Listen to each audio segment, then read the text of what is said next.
압도적 경제 콘텐츠 3프로TV의 취재팀장 권순우, 줄여서 압권. 오늘은 해외 경제 정보 드림 시간입니다.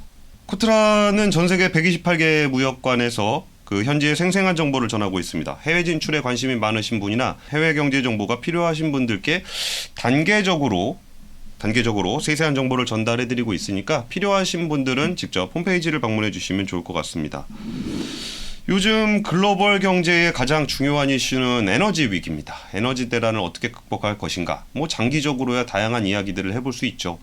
재생에너지를 확대를 한다거나 아니면 공급선을 다변화한다거나 그런 다양한 얘기를 해볼 수가 있는데 당장 이 문제를 어떻게 대처할 것인가는 생각보다 어렵습니다. 없는 석유를 하루아침에 만들어낼 수는 없기 때문이죠. 이 주제에 대해서 이게 코트라가 전 세계의 무역관이 있기 때문에 각 무역관들에게 이렇게 주문이 가는 거죠. 야, 지금 그 나라는 에너지 위기 대책 어떻게 하고 있는 거야? 라고 해서 기획성 속보라는 리포트를 발간하고 있습니다. 해당 리포트에 보니까 미국, 독일, 프랑스, 일본, 중국, 카타르 여기 18개국의 어떤 그런 에너지 정책들에 대한 얘기들이 나오고 있는데요. 이런 다양한 국가들의 에너지 정책들을 보면서 우리는 어떻게 해야 될까라는 것을 한 번쯤 고민해 보면 좋을 것 같습니다. 첫 번째 국가는 독일입니다. 저는 제목을 내복 입는 독일, 추운 겨울에 대비하는 자세는 어떨까라는 이야기를 해보려고 하는데 프랑크푸르트 무역관의 조정현 님이 작성하신 리포트입니다. 에너지 위기 속 독일, 새로운 트렌드를 불러일으키다. 제가 독일 리포트를 가장 먼저 설계를 해드리는 이유는 독일 같은 경우에 이른바 노드스트림이라는 어떤 가스관이 있잖아요. 러시아하고 독일, 유럽을 연결하는 가스관인데 이 가스관의 종착지가 독일입니다. 그렇기 때문에 독일이 러시아 가스에 가장 의존을 많이 하고 있는 국가이기도 하고 해서 여기서 독일에서 가스관의 에너지가 끊기면 어떻게 대처하는가. 그리고 우리나라처럼 제조업 기반이 굉장히 탄탄한 나라고 선진국이다 보니까 우리나라에 주는 메시지가 좀 많을 것 같습니다. 일단 독일의 인플레이션 추이를 보면은 다들 인지하고 계신 것처럼 독일도 크게 차이가 없습니다. 8월 기준으로 인플레이션이 7.9%, 굉장히 높은 수준의 인플레이션이 발생을 하고 있어요. 이게 아무래도 에너지 가격은 모든 물가에 영향을 미치기 때문에 이 에너지 가격 상승이 가장 직격탄을 입고 있고요. 또 아까 설명드렸던 것처럼 노드스트림 가스를 받아서 난방에 주로 사용하거나 아니면 전력 발전에 사용을 하고 있기 때문에 독일 같은 경우에 지금 에너지 문제가 굉장히 심각합니다. 그래서 에너지 가격 기준으로는 8월 기준으로 35.6%나 상승을 했고 천연가스 가격 같은 경우는 작년에 한 2배 정도까지 올랐습니다. 지금 이 부분에 대해서 우리가 아까 제가 이제 가스관을 통해서 가스를 받아온다라는 얘기를 드렸잖아요. 근데 독일이 이제 더 이상 가스관을 통해서 가스를 공급하는 부분들이 굉장히 위험하다라는 생각을 하고 있어요. 이게 러시아 우크라이나 전쟁이 끝난다고 하더라도 이게 예전처럼 러시아가 유럽에다가 안정적으로 가스를 공급할 수 있을 것인가. 반대로 유럽 국가들도 아니 우리가 가스를 공급받는 게 안정적이라고 생각을 했었는데 이렇게 국제 정세가 안 좋아지니까 가스가 무기로 사용이 되네 라는 부분들이 걱정이 되기 때문에 가스를 통한 어떤 에너지 공급망의 의존도를 낮추려는 계획들을 가지고 있습니다. 지금 우리나라 같은 경우는 가스관을 어디랑 연결할 데가 없잖아요. 그러니까 우리나라는 보통 선박으로 가지고 옵니다. 그럼 선박으로 갖고 오는 가스를 LNG 액화 천연가스라고 부르고 이거는 가스를 배로 실어 올라 그러면 압축을 해야 되기 때문에 이게 액체 형태가 됩니다. 그러면은 유럽에서 사용하는 가스는 PNG라고 얘기하는데 이 PNG라는 표현은 가스의 성격이 다르다는 건 아니고 파이프로 오는 천연가스다. 그래서 내추럴 천연가스는 파이프라인으로 갖고 오니까 PNG라는 말을 쓰고 있습니다. 그러면은 이제 파이프라인으로 가스를 받아오지 못하게 되면 결국 선박을 통해서 받아와야 되는데 선박을 통해서 받아오려면은 액체로 된 가스를 선박으로 항구에 와서 이거를 기체로 바꿔주는 터미널이 필요합니다. 그래서 지금 독일 같은 경우는 이 북쪽에 있는 항구 지역을 중심으로 지금 여기 표시는 3개가 되어 있는데 4개 정도의 LNG 터미널을 만들려는 계획을 가지고 있습니다. 그러면은 러시아에서 파이프라인으로 가스를 가지고 오지 않는다고 하더라도 미국이라든지 카타르라든지 아프리카라든지 이런 국가에서 이제 배로 실어 날르면 되는 거거든요. 근데 그동안은 파이프라인으로 가스를 계속 날라왔기 때문에 그게 굉장히 저렴합니다. 그래서 비싸게 굳이 LNG를 선박으로 옮겨오는 그런 터미널이 필요하지 않았던 거죠. 근데 앞으로는 계속적으로 필요해질 거기 때문에 LNG 터미널을 만들고 있습니다. 근데 LNG 터미널을 만드는 게 하루아침에 되는 건 아니에요. 이게 몇 년이 걸리기 때문에 올해 LNG 가스를 직접 받을 수 없는 것은 물론이고 이 터미널을 다 건설하는 걸 생각해 보면은 내년 겨울도 쉽지 않습니다. 그리고 거기에 대비해서 이제 재생에너지를 확대하는 정책들도 쓰고 있는데요. 재생에너지 같은 경우는 태양이나 바람을 통해서 자국 내에서 생산을 하기 때문에 에너지 안보 측면에서는 좀 안정적인 측면이 있습니다. 그런데 이것도 재생에너지 확대가 하루아침에 나올 수는 없는 거죠. 그래서 앞으로 계속적으로 늘려갈 건 맞지만 올해 겨울에는 LNG 터미널을 만드는 것도 불가능하고 그렇다고 재생에너지를 확대해서 기존에 부족한 에너지를 사용하는 것도 불가능합니다. 그럼 우리는 무엇을 해야 될까라고 생각했을 때 결국 할 수 있는 거는 에너지를 적게 쓰는 것밖에 없습니다. 에너지를 적게 쓸 수 있는 방법 여러 가지가 지금 논의가 되고 있는데요. 어떻게 보면은 좀 이거 너무 촌스러운 거 아니야? 옛날에 우리 뭐 못 살던 시절에는 하던 게 아니야? 그런 얘기들이 지금 유럽에서는 주로 나오고 있습니다. 대표적으로 공공건물의 실내 온도를 최대 19도까지만 난방이 가능하고요. 겨울에 19도까지만 난방을 하면은 꽤 춥겠죠. 그리고 이제 지금 보여드리고 있는 장면은 퀴른 대성당의 11시 전후의 전경을 비교하는 건데 그 전광판, 해외 5개 광고판, 그리고 조명 시설을 이 시간이 되면 꺼버리는 겁니다. 그래서 뭐 밤에 사람 많이 안 다닐 때 굳이 그렇게 전기를 써야 되느냐. 전기 생산의 또 상당 비중을 가스로 하고 있기 때문에 그 가스가 지금 파이프라인을 통해서 못 들어오게 되면은 그러니까 독일 사람들이 가스를 못 쓰네라고 해서 전력 수요가 더 늘어나게 되고 전력 수요가 늘어나야 되니까 전기를 더 많이 생산해야 되는데 그러다 보니까 또 가스가 필요하고 이런 일이 벌어졌기 때문에 전기를 사용하지 말자. 그래가지고 이 대표적인 관광지였던 쾰른 대성당의 조명을 다 꺼버렸습니다. 그리고 공공건물 같은 경우에 아까 제 실내 온도 19도까지 낮추는 얘기를 해드렸는데 두 번째는 복도나 로비 같이 그러니까 사람이 머물러 있는 공간, 사무실이 아니라 왔다 갔다 하는 복도라든지 로비는 아예 난방이 금지가 됐습니다. 그리고 그에 더해서 화장실 온수 못 씁니다. 화장실이나 세면대 온수가 금지가 되고 있습니다. 그래서 이 부분들에 대해서 결국은 에너지를 적게 쓰는 것이 에너지 안보에 대응하는 지금으로서는 최적의 전략이 될 수밖에 없다라는 거죠. 그리고 에너지를 똑같이 사용하면서도 적게 사용할 수 있는 그러니까 소비자가 뭔가 에너지를 충분히 활용해서 편리성을 느끼면서 그러면서도 에너지를 적게 쓰는 게 뭐가 있을까라고 했을 때 에너지 효율 관련한 이야기들이 굉장히 많이 나오고 있어요. 지금 보여드리고 있는 품목들은 요새 독일에서 제일 핫한 아이템 3가지를 가지고 왔습니다. 일단은 베란다에다가 이게 태양광 패널을 설치하는 건데요. 태양광 패널을 설치를 하는 거는 발코니라든지 테라스라든지 정원에다 설치를 할 수 있고요. 외부에서 생산한 전력을 통해서 만들어지는 에너지가 아니기 때문에 이게 좀 안정적으로 사용할 수 있다라고 해서 독일 연방주들은 최대 300유로까지 소형 태양광 설치를 지원을 하고 있습니다. 하도 이게 주문이 많이 들어와서 이거를 주문하면 최소한 한 달 이상은 기다려야 되는 그런 상황이라고 합니다. 우리나라에서 태양광 패널을 아파트에 설치하는 거는 이제 전기 요금을 조금 아끼거나 뭐 좀 이렇게 어떤 교육적인 측면, 실제로 전기가 이렇게 만들어지는구나라는 정도 수준이라고 한다면 독일 같은 경우는 지금 에너지가 당장 끊길 수도 있는 상황이기 때문에 어쩌면 가스가 들어오지 않을 때 우리 집에 난방을 할 수 있는 전기를 어떻게 만들어내야 될 것인가라는 측면에서는 저런 분산형 전원의 한 가지 형태인 태양광 패널이 많이 팔리고 있다고 그러고요. 지금 제가 이렇게 얘기하니까 오늘 뭔가 홈쇼핑하는 그런 느낌인데 절수형 샤워 헤드가 요새 대박입니다. 정말 잘 팔리고 있다고 하는데 일단 절수형 샤워 헤드는 그 헤드가 좀 작아요. 헤드가 좀 작고 그 안에 노즐이 굉장히 얇습니다. 그러면 물이 굉장히 좀 세게 나오겠죠. 우리가 좀 어디 놀러 가거나 했을 때 좀 오래된 콘도 같은 데 가면은 저 헤드가 되게 크고 구멍이 넓고 이게 수압이 좀 약해서 물이 쫄쫄쫄쫄 나오는 거 쓰고 있으면 정말 답답하잖아요. 근데 이게 물이 쫙 나와주면 뭔가 이게 시원한 그런 느낌을 받습니다. 근데 절수형 샤워헤드 같은 경우는 이 끝에가 좀 작기 때문에 물이 나오는 총량적인 측면에서는 이렇게 큰 데서 물이 쫄쫄 나오는 거랑 비슷한데 여기서 쫙쫙 나오기 때문에 뭔가 내가 좀 시원한 그런 느낌을 얻을 수 있고 여기에 또 하나 더해서 공기를 집어넣습니다. 여기다 공기 순환을 해서 물과 함께 공기를 함께 뿜어내기 때문에 뭔가 좀 수압이 강해지는 그런 느낌을 좀 받을 수 있다고 합니다.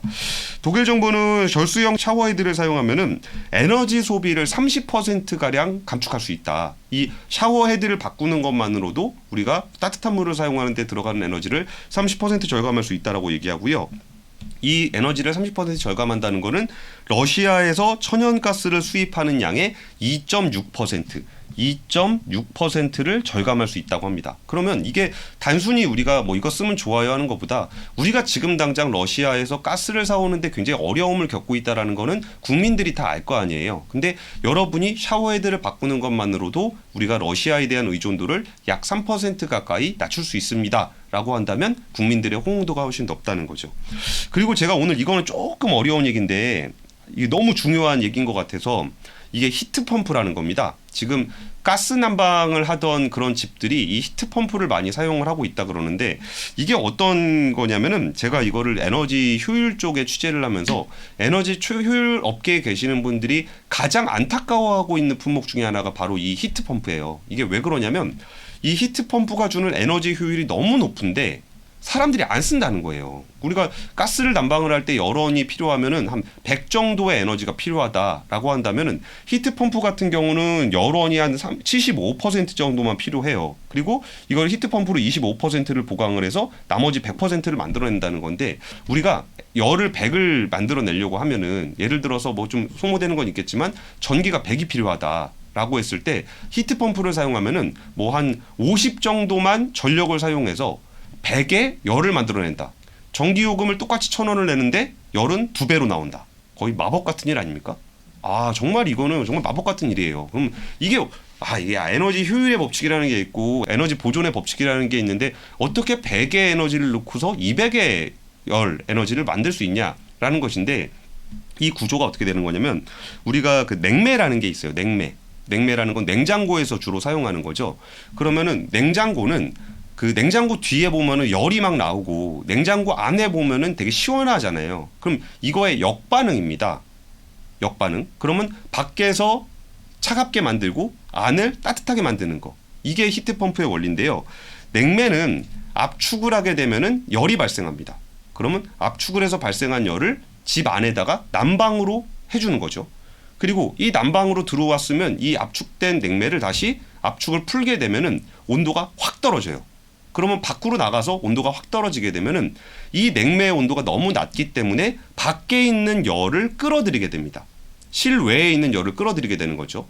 실외에 있는 열을 끌어들인 다음에 와서 압축을 하면 또 온도가 올라가겠죠.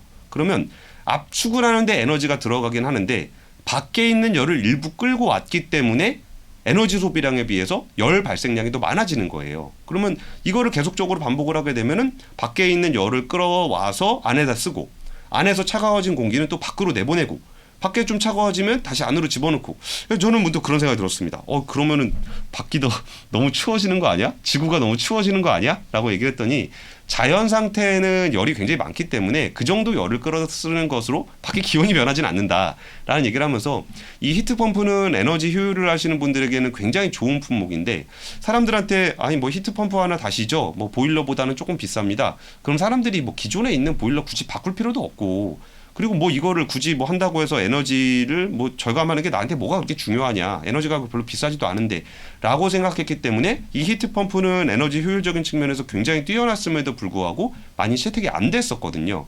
그런데 지금 에너지 위기가 발생하게 되고 가스가 부족하게 되니까 지금 독일에서 이 히트펌프라는 제품을 사기 위한 주문이 폭주하고 있다고 합니다. 근데 이 품목이 제가 안타깝다고 말씀을 드리는 게 제가 알아본 바로는 국내에서 지금 이 히트펌프 난방 설비를 가지고 있는 만들 수 있는 업체가 LG전자밖에 없다는 얘기를 좀 듣긴 했어요. 이게 왜 그러냐면 이걸 만드는 것 자체가 어렵지는 않아요. 굉장히 좀 냉장고 기술이라는 게 뭐 오래된 기술은 아니잖아요. 근데 이거를 사람들이 하도 안 쓰다 보니까 이 히트펌프를 만드는 그 사업들을 대부분 철수를 해서 지금 히트펌프를 만들고 있는 데가 거의 없다고 합니다. 그래서 이런 히트펌프 같은 경우는 지금 우리나라 같은 경우에 아직 에너지 위기라는 것을 잘 체감하지 못하는데 앞으로 우리가 뭐 ESG, 탄소 중립, 기후 변화 위기 대응 이런 것들을 하려게 되면은 에너지 효율을 높은 제품들을 써야 됩니다. 그러면은 우리는 똑같은 에너지를 활용하면서도 더 편리하고 더 풍족한 생활을 할 수 있게 되는 거죠. 그래서 이 히트펌프라는 것들이 지금 독일에서 인기를 끌고 있다는 소식이 저한테는 굉장히 인상적으로 다가왔습니다. 그러면 이번에 오스트리아 이야기를 좀 해보겠습니다. 제가 오스트리아 이야기를 준비했던 이유는 아까 독일 같은 경우는 개별 품목에 대한 얘기들이 좀 나왔는데 오스트리아 관련한 리포트에는 국가정책 관련한 얘기들이 좀 나오길래 이걸 좀 준비해봤습니다. 오스트리아의 빈 무역관의 김현정 님이 준비하신 러시아발 에너지 위기 오스트리아의 현황 및 대책입니다. 여기서 오스트리아 같은 경우는 주요 에너지원이 석유가 34.5%, 그리고 가스가 22.7%로 전체 에너지 소비량의 절반 이상이 화석연료입니다. 그리고 지금은 뭐 가스만 문제 아닐 거냐라고 생각을 하겠지만 석유도 러시아산 석유를 못 들여오는 게 문제가 좀 있고요.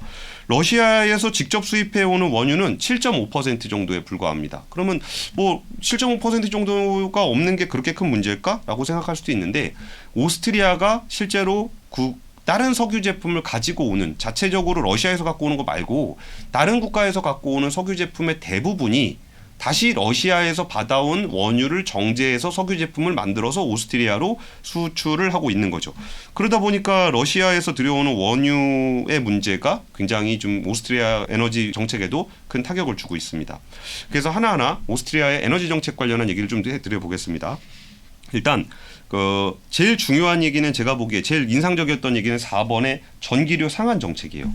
전기료 상한 정책은 뭐냐면 전기요금이 에너지 가격이 많이 올라가다 보니까 이거를 발전해야 되는 에너지원도 많이 비싸지고, 그래서 국민들이 많이 힘들어하고 우리나라도 한전이 뭐 30조 적자 40조 적자 얘기하고 있잖아요.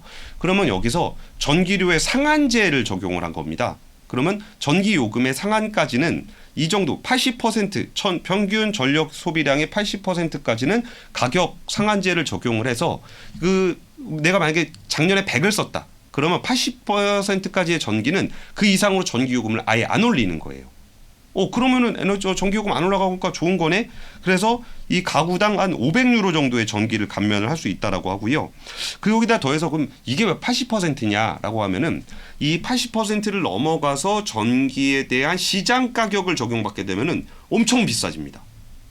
그러면 80%까지는 상한제가 적용이 되기 때문에 사람들의 부담은 별로 없고, 그 위로 올라가게 되면은 시장 가격으로 적용이 되기 때문에 되게 비싸져요.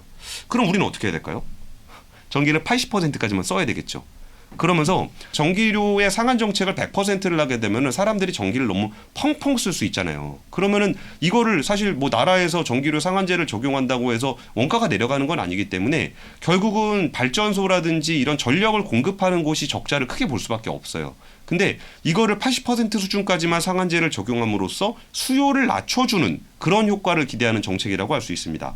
그리고 또 하나는 1, 2차 긴급 에너지 지원 패키지가 1월과 3월에 있었는데, 일단 부담금 감면, 재생에너지 지원 부담금을 그전에 재생에너지를 확대하기 위해서 가구별로 재생에너지에 대한 부담금을 내세요 해가지고 한 100유로 정도를 내던 돈이 있는데, 거기서 100유로를 감면을 해서 총 9억 유로 정도의 세제 혜택을 줬고요.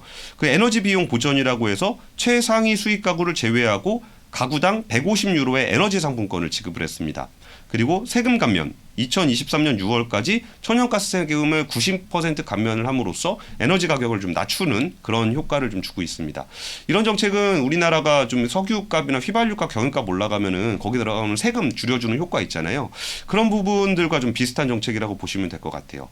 그런데 이 정책은 뒤에 또 설명을 드리겠지만 생각보다 굉장히 위험한 정책입니다. 왜냐하면 민간이 져야 되는 부담을 정부가 대신 져주는 정책이기 때문에 단기적인 에너지 수급 상황에 문제가 생겼을 때는 이런 정책이 필요해요. 근데 이게 좀 장기화되게 되면은 국가 재정에 문제가 생기기 때문에 지금같이 국제금융시장이 안 좋을 때는 저 국가 좀 재정이 불안한데? 라고 하게 되면은 환율이 올라가고 신용등급이 떨어지고 이런 일들이 발생을 해요.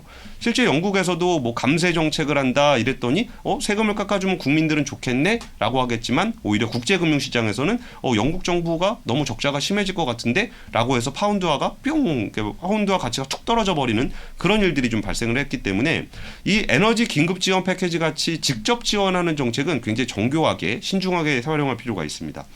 여기에 더해서 에너지 비상사태 대비 전력적 가스 비축 정책을 폈는데요.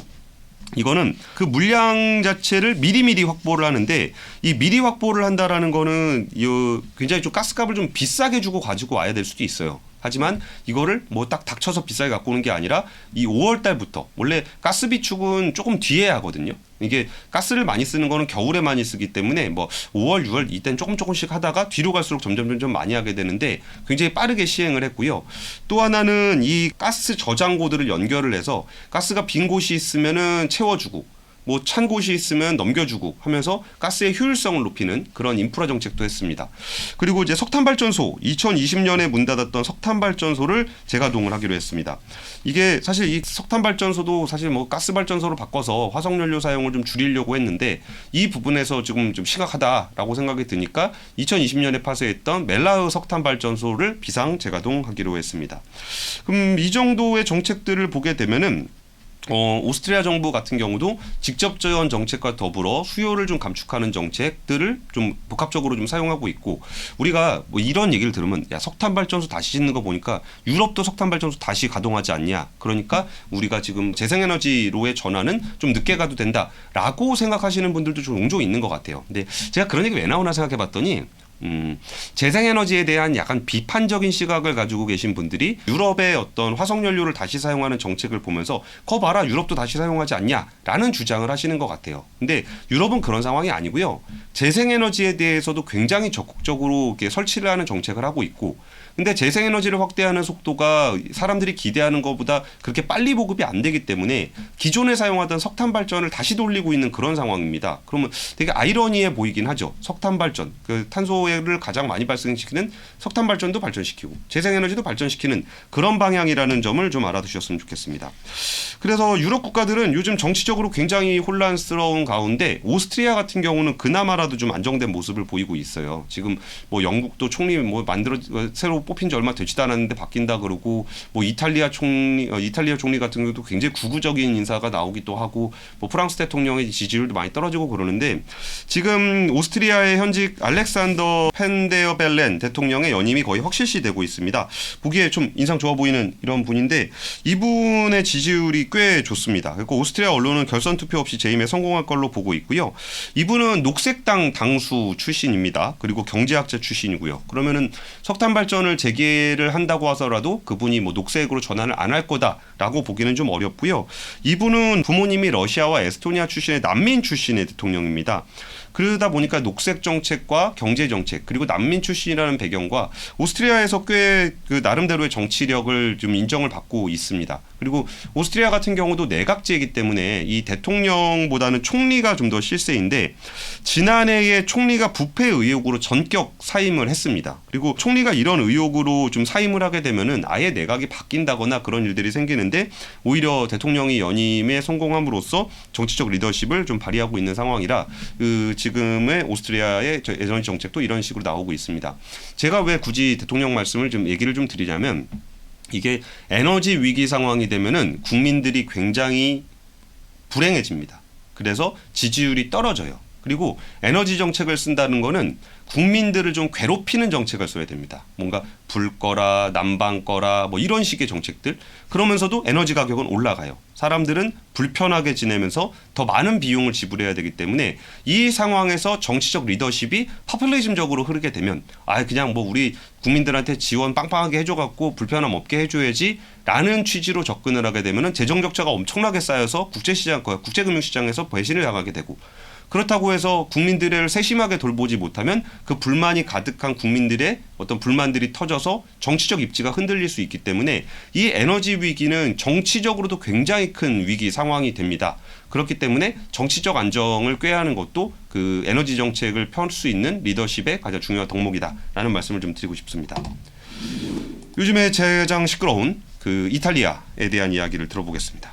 이탈리아의 에너지 정책과 관련한 얘기를 하기에 앞서 이탈리아의 총리 조르자 멜로니 이탈리아 총리는 전 세계 특히 유럽 지역의 정치 지도자들을 굉장히 공포에 떨게 하고 있는 그런 여성 총리인데 파시즘의 창시자라고 할 수 있는 무솔리니를 계승하고 있다, 추앙한다라고 하면서 지금 당선이 됐고요.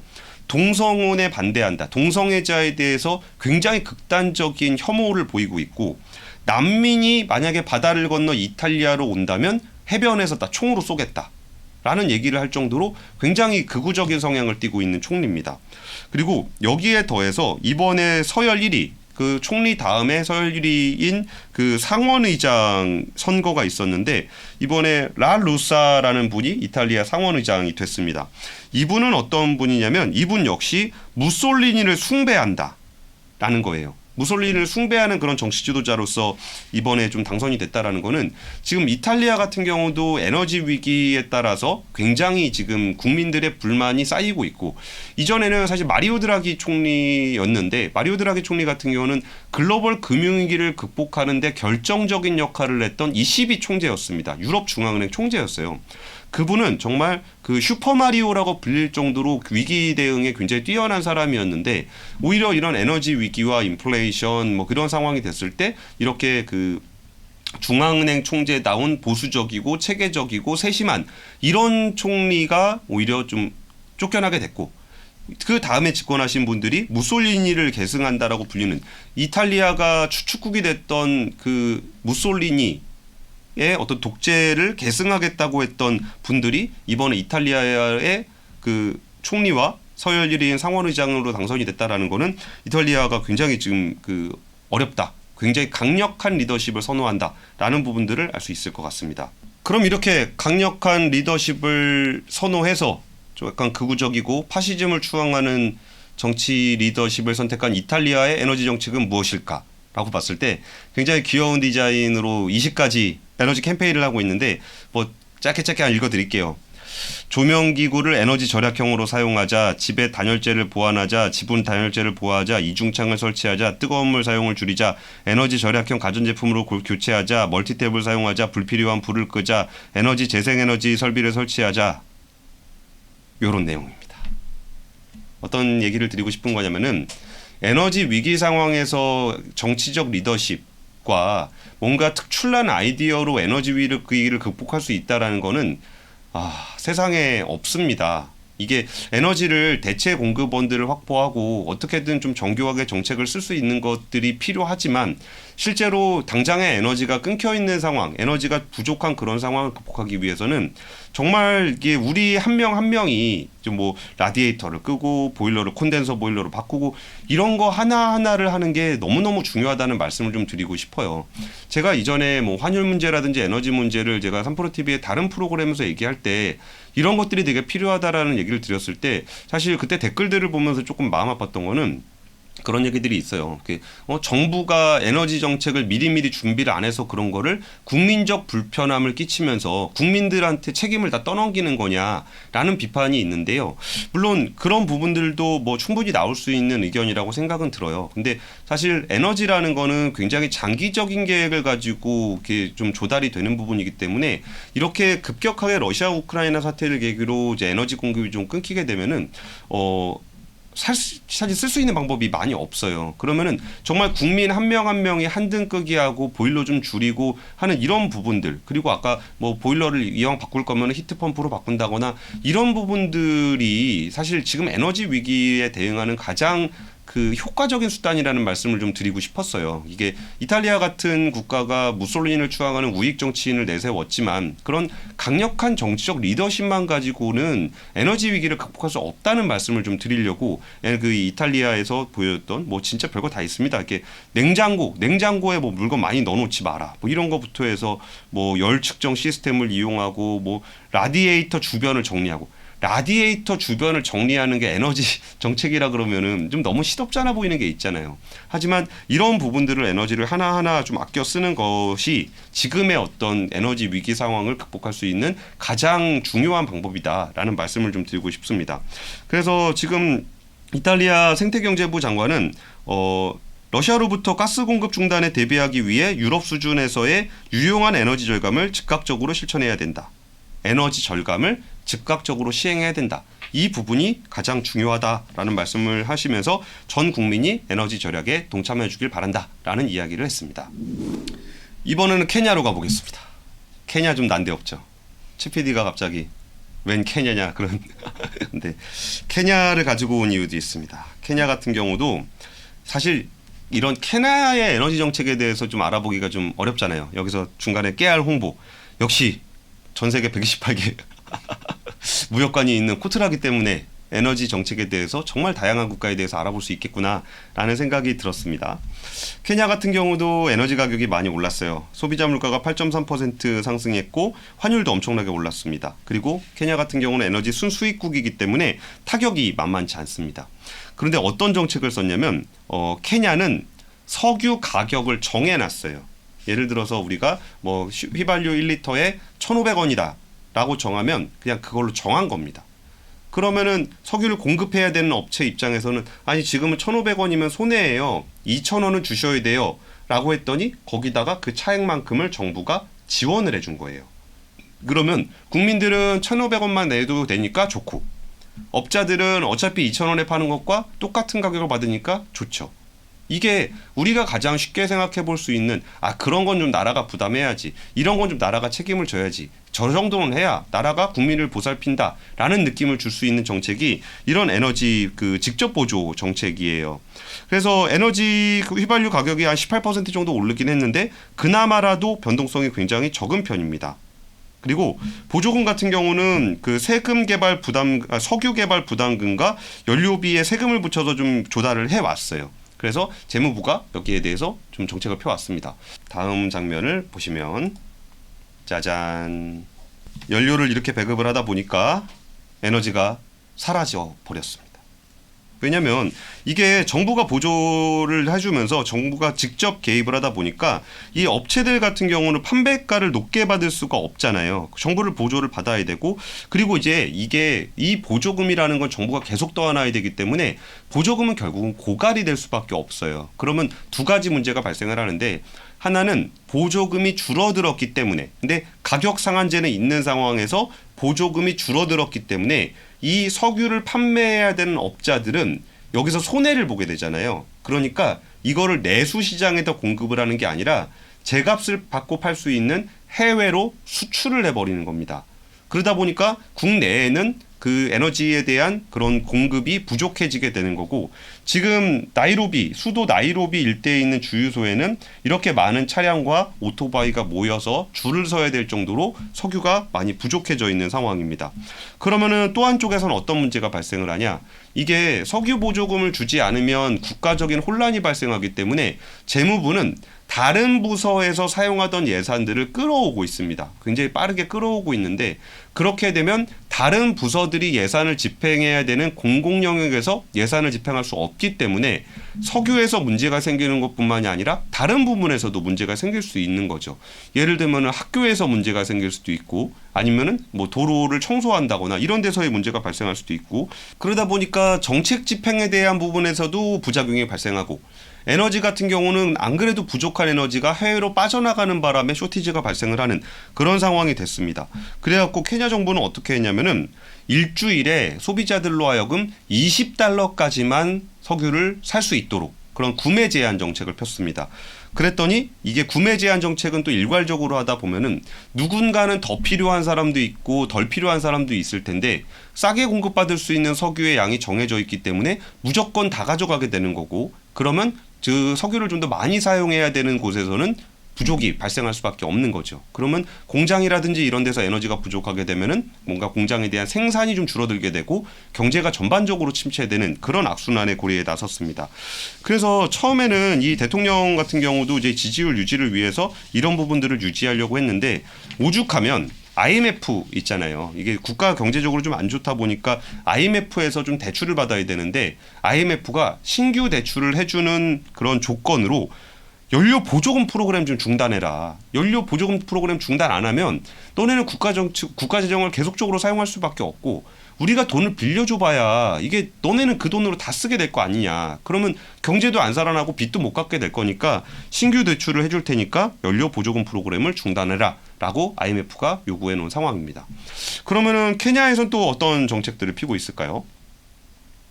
케냐에서 사용하고 있는 가스 조리기구가 이렇게 변한 겁니다. 조리기구가 변한 건데, 제가 이 쇼핑몰을 좀 뒤져봤어요. 이 지코코아라는 쇼핑몰에 있었는데, 여기 홍보 문구를 보니까 누구나 돈을 절약하고 싶어 합니다. 지코코아를 사용하면 요리할 때마다 돈을 절약할 수 있습니다.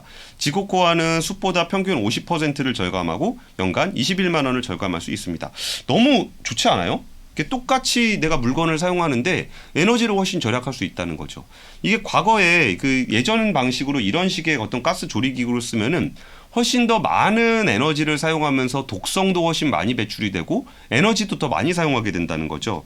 그래서 이거를 이제 케냐 정부 같은 경우도 텔레비전, 컴퓨터 같은 가전제품의 고효율 기준을 좀 적용하기로 했는데 어쨌든 이런 식으로 좀 더 나은 개량된 조리기구를 사용하게 되면은 에너지 사용도 줄일 수 있고 독성물질 배출도 좀 줄일 수 있다는 측면에서 굉장히 유리하게 됩니다. 그래서 케냐 같은 경우도 그러니까 오히려 이 부분은 어떤 선진국과 후진국 얘기를 할 때 아무래도 후진국보다는 선진국이 훨씬 제조업이 발달해 있으니까 오히려 경제 성장률이 높으니까 오히려 좀 더 많은 에너지를 사용하고 거기에 대해서 좀 더 그 이산화탄소 배출도 많지 않을까라고 쉽게 생각할 수 있는데요. 오히려 에너지 효율 기술을 발전을 시킴으로써 좀 더 적은 연료를 사용하더라도 적은 에너지를 사용하더라도 더 높은 효용을 낼 수 있는 더 편리하게 사용할 수 있는 기술이 발달해 있기 때문에 이런 식으로 전환이 되는 거는 저는 정말 필요하다라고 생각을 해요. 제가 이걸 재차 강조하는 이유가 에너지 효율 부분은 정책적인 측면에서 관심을 받기가 좀 어려워요. 뭐 예를 들어서 뭐 태양광 패널을 설치한다거나 풍력 발전기를 만든다거나 그럼 눈에 보이는 변화가 생기기 때문에 정치적 지지를 얻어야 되는 정치인들 입장에서는 이렇게 눈에 보이는 정책들을 쓰는 걸 굉장히 좋아합니다. 그런데 그냥 뭐 사용하다 보면 전기료를 뭐 한 달에 1,000원 아낄 수 있어요. 그러면 사람들이 크게 관심을 갖지 않거든요. 근데 이렇게 에너지 효율이 높은 기구를 사용하는 것만으로도 에너지 위기 대응에 굉장히 중요한 측면이 있다. 그리고 이 부분에서는 이제 그 에너지 효율이라는 거는 일반적인 상황에서는 관심 받기가 되게 어렵습니다. 그런데 이렇게 에너지 위기 상황이 되면 오히려 관심을 받게 되고 이럴 때일수록 더더욱 에너지 효율적인 에너지 장비로 전환하는 그런 정책들이 많이 필요하다라는 말씀을 좀 드리고 싶습니다. 가까운 먼 나라 일본에 대해 알아보도록 하겠습니다. 일본은 우리나라처럼 에너지 수입국이고요. 2022년 3월 후쿠시마 지진이 발생을 하면서 화력발전소도 대부분 정지를 해놓은 상황입니다. 근데 여기서 제가 일본에서 좀 특이했던 케이스는 뭔가 일본스럽다라는 얘기인데 게임처럼 즐길 수 있는 절전 프로그램과 절전 포인트로 절전에 대한 인식 변화를 유도한다라는 얘기입니다. 귀엽죠? 이거는 뭐냐면 피크 전력, 우리가 전력이라는 거는 어떤 성격이 있냐면 전기는 저장을 하기도 어렵고 운송을 하기도 어려워요. 그래서 전기를 내일 어느 정도 사용할 것인가에 따라서 그 전날 생산량을 정해서 공급을 하게 됩니다. 그리고 피크 전력이라는 거는 우리가 전기를 이만큼 사용해야 되는데 요만큼밖에 생산을 안 했다. 그러면 바로 블랙아웃이 돼요. 다 꺼져버립니다. 그러니까 전기가 안 들어오는 만큼만 전기가 안 꺼지는 게 아니라 아예 그냥 블랙아웃이 돼버려요. 그리고 전기가 만약에 이만큼 사용하게 되는데 이만큼을 생산했다. 그럼 이만큼의 전력을 저장할 수가 없기 때문에 버려야 됩니다. 그래서 전력을 맞출 때는 제일 중요한 부분이 피크보다 더 많이 쓰게 되면은 블랙아웃, 피크보다 적게 쓰게 되면은 버려야 되는 그런 상황이거든요. 그러면 전기가 생산이라는 것도 뭐 많이 사용할 때 많이 만들고 적게 사용할 때 적게 만들고 이러는 게 아니라 일정하게 생산을 해야 되기 때문에 이 피크를 어디로 정하는지가 굉장히 중요해요. 그렇기 때문에 피크가 되는 지점에서 전기 사용을 줄이게 되면은 정말 그 모든 시간대의 전기 사용, 그러니까 전기 생산을 줄일 수 있기 때문에 피크 때 전력을 적게 사용하는 게 무엇보다 중요합니다. 그래서 일본은 지금 어떤 걸 하고 있냐면 실시 기간을 6월에서부터 11월 30일까지 하는데 내가 절약할 수 있는 에너지 절약, 내가 이만큼 피크 때는 이만큼 에너지를 절약할게요 라고 얘기하면은 거기에 대해서 포인트를 주는데 뭐 여기서는 지금 추첨을 통해서 100분께 1000포인트를 드립니다 라고 얘기를 하고 있는 것처럼 도쿄전력 같은 경우는 지금 절전 챌린지를 해서 1kWh를 아끼면 5엔의 포인트를 주고 이 포인트는 아마존을 비롯한 각종 쇼핑몰 포인트로 활용할 수 있고 전기요금도 낼 수 있습니다. 그리고 처음에는 이게 좀 성공하기 위한 도전, 내가 이때는 전기를 적게 쓰겠어 라고 해서 처음으로 도전하는 사람에게는 100포인트를 추가 지급합니다. 그리고 도시가스, 도쿄가스 같은 경우는 절전 찬스 타임이라고 해서 절전 협조 요청 시간이 13시부터 22시까지입니다. 이 시간대가 사람들이 전기를 가장 많이 사용하는 시간이에요. 왜냐하면 10시가 넘어가면 사람들이 대부분 자기 때문에 전기를 안 사용하는데 이때 내가 1kW를 줄이겠다 라고 한다면 5포인트를 지급을 해서 이걸 소비자들이 활용할 수 있게 해주는 거고요. 그리고 SB파워 같은 경우는 퀘스트가 도착합니다. 17C에서 21C쯤 됐는데 이 전력회사에서 보기에 피크 전력까지 갈 것 같아. 여기서 좀 에너지 소비를 줄일 필요가 있어. 그러면 소비자들에게 퀘스트를 띄웁니다. 우리가 그 RPG 게임을 하듯이 퀘스트가 딱 뜨는 거예요. 지금 퀘스트 0.8kWh를 넘기지 않을 수 있습니까? 라고 했을 때 퀘스트 허용. 그러면은 내가 거기서 0.8kWh를 안 넘겼다. 그러면 퀘스트에 대한 보상이 주어지는 그런 방식의 어떤 절전 캠페인들을 하고 있습니다. 저는 이 방식이 좀 좋은 것 같아요. 우리가 에너지 가격이 오르는 것에는 굉장히 좀 예민한데 절약을 통해서 이렇게 불편함을 약간 감수하고 에너지비를 절감하는 것에 대해서는 굉장히 인센티브가 약해요. 그래서 에너지 절약을 할 수 있는 아까 제가 에너지 효율을 계속 강조하면서도 잘 되지 않는다라고 말씀을 드렸던 게 그 정도 에너지 절약하는 걸 가지고 우리가 크게 금전적으로 인센티브를 받는 것에 그렇게 대응을 하지 않아요. 이게 뭐 1,000원, 2,000원 받는 게 뭐 나한테 뭐가 중요하겠어. 근데 내가 불 꺼야 되고 뭐 난방을 낮춰야 되고 이런 불편함을 감수하는 걸 더 싫어하거든요. 그러다 보니까 그러면서 한 사람 한 사람이 그걸 에너지를 조금만 절약을 하게 되면은 전체 피크 전력 수위를 낮췄을 때 얻을 수 있는 그 비용적인 측면은 굉장히 높거든요. 그리고 이거를 만약에 강제한다. 뭐 우리가 뭐 한등급이 운동하겠습니다. 그래서 나라에서 공무원들이 돌아다니면서 거기 왜 불 안 껐어요? 뭐 난방온도 18도 하라는데 왜 19도 했어요? 이런 식으로 지적을 하면은 정말 국민들이 싫어해요. 뭐 국가가 이런 것까지 간섭을 해. 니네나 똑바로 하지. 이런 식의 반발이 날 수밖에 없거든요. 그런데 지금 일본의 이런 에너지 절감 퀘스트 게임, 챌린지 게임 이런 게 있으면 오히려 캠페인적으로 내가 한번 도전해볼까 해서 뭐 돈 좀 아껴갖고 이거 가지고 쇼핑몰에서 물건을 산다거나 그리고 어쨌든 퀘스트를 달성하는 즐거움도 좀 있잖아요. PD님 어떻습니까? 퀘스트가 왔어요. 네.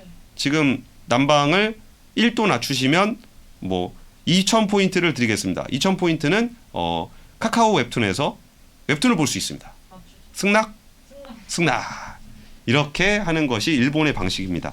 제가 이거를 말드리고 싶은 얘기는 챌린지나 퀘스트의 참여를 통해서 사람들의 관심을 많이 갖게 하는 게 되게 중요해요. 그러니까 에너지는 굉장히 많은 사람이 사용하기 때문에 조금씩만 줄이더라도 꽤 큰 효과가 있거든요. 그래갖고 많은 사람들이 일단 관심을 갖게 하는 게 되게 중요하고 또 재미를 추구하는 게 꽤 의미가 있습니다. 이거를 강제로 하라 그러면 엄청나게 세게 반발을 하기 때문에 아무리 사소한 거라도 조그만 거라도 간섭을 하게 되면 반발이 심하기 때문에 재미를 통해서 이렇게 자기가 좀 더 적극적으로 참여할 수 있는 그런 정책들을 만들어내는 것도 굉장히 좀 중요한 것 같아서 일본의 정책을 가지고 왔습니다. 이번에는 카타르를 가지고 왔습니다. 카타르는 세계에서 가장 많은 천연가스를 만드는 나라예요. 그러니까 이런 나라가 에너지 절약을 해야 되나? 라는 생각이 들 것 같아서 카타르 사례를 좀 가지고 왔습니다. 카타르에서는 그 도하무역관의 문수아님이 작성하신 리포트인데 여기는 오히려 지금 당장의 문제라기보다 꽤 장기적인 시각에서의 그 트래시드라는 타시드? 이거 어떻게 발음하는지 모르겠는데 타시드 에너지 절약 캠페인이라는 게 있어요. 여기는 그 어떤 문제가 있었냐면은 2017년에 사우디아라비아가 주도하에 UAE, 예멘, 바레인, 이집트, 리비아 등 6개국과 단교를 당했습니다. 카타르라는 국가가 있는데 여기가 우리가 이제 알자지라 방송이라는 방송국 한번 들어보신 적 있으시죠? 우리가 중동에서 알자지라 방송을 자주 이렇게 접하는 이유는 그 지역에 이제 무슬림 국가들이 굉장히 이슬람 국가들이 굉장히 많은데 알자지라 방송은 약간은 독립성을 가진 방송들을 해요. 그러다 보니까 사우디아라비아 언론에서 나오는 얘기들은 뭔가 그 사우디 왕가 편을 들어주는 것 같고 약간의 바이어스가 있어 보이는데 카타르에 있는 알자지라 방송 같은 경우는 뭔가 좀 더 그 이슬람 국가들에 있는 언론사 중에는 뭔가 독립적인 모습들을 좀 보여주고 있거든요. 그리고 여기에 그 알자지라 방송이 사우디 왕가에 대한 보도들도 많이 해서 알자지라 방송은 또 카타르 정부하고도 관련이 있는 언론사입니다. 그러다 보니까 사우디하고 카타르는 그렇게 편한 관계는 아닙니다. 그러다가 이제 이슬람 쪽이나 예멘이라든지 이쪽에 테러 조직을 지원한다라는 것을 사우디가 주장을 하면서 사우디의 우방들이 카타르를 2017년에 단교를 했어요. 근데 카타르가 천연가스는 많이 나오지만 여기가 작은 나라기 때문에 식량 안보나 이런 측면에서 굉장히 취약해요. 그러다 보니까 이 카타르에서는 그 자체적으로 농업을 강화하려다 보니까 그 없는 땅, 없는 그런 수자원 상황에서도 농업을 하다 보니까 1인당 전기 생산량, 물 사용량이 가장 많은 나라가 카타르입니다.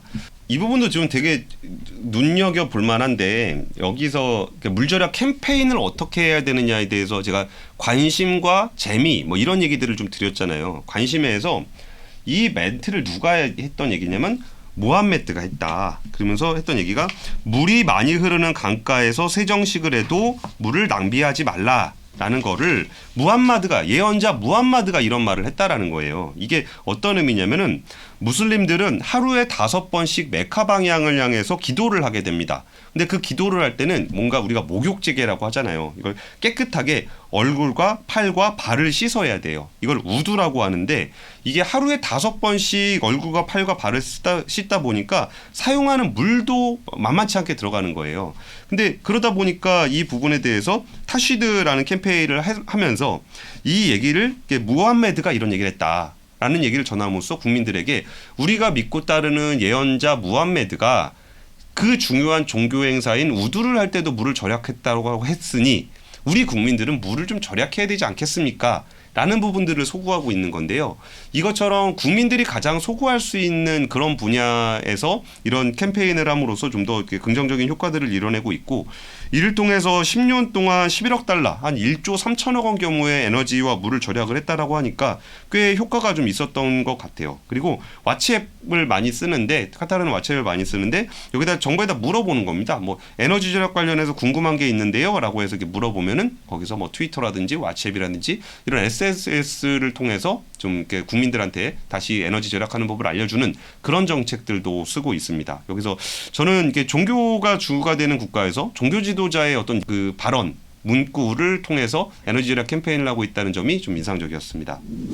자, 한국은 어떤 정책을 펴고 있을까요? 이게 사실 한국에서는 예전에도 매번 말씀을 드렸지만 우리나라 정부가 국민들로 하여금 에너지를 절약하라는 메시지를 강하게 내고 있진 않아요. 이게 정치적으로 일반 국민들이 에너지가 우리나라 같은 경우는 그래도 나라가 좀 돈이 있다 보니까 에너지가 돈이 없어서 못 사오는 그런 상황까지는 아니에요. 그리고 이게 그 에너지가 아예 부족한 것 같지 않은데 에너지 가격은 좀 올라가다 보니까 좀 사람들이 불만이 좀 있는 거고 여기가 정부가 에너지 아껴 쓰라 그러면은 야 미리미리 에너지를 조달해 놨어야지 정부가 뭐 하고 있냐 이런 비판이 나올 수 있기 때문에 그런 부분에 대해서 조금 어려워하는 것 같아요. 그래서 이거는 최근에 산업통상자원부에서 내놨던 자료인데 공공기관을 대상으로 에너지 절약 관련한 지침을 내놨습니다.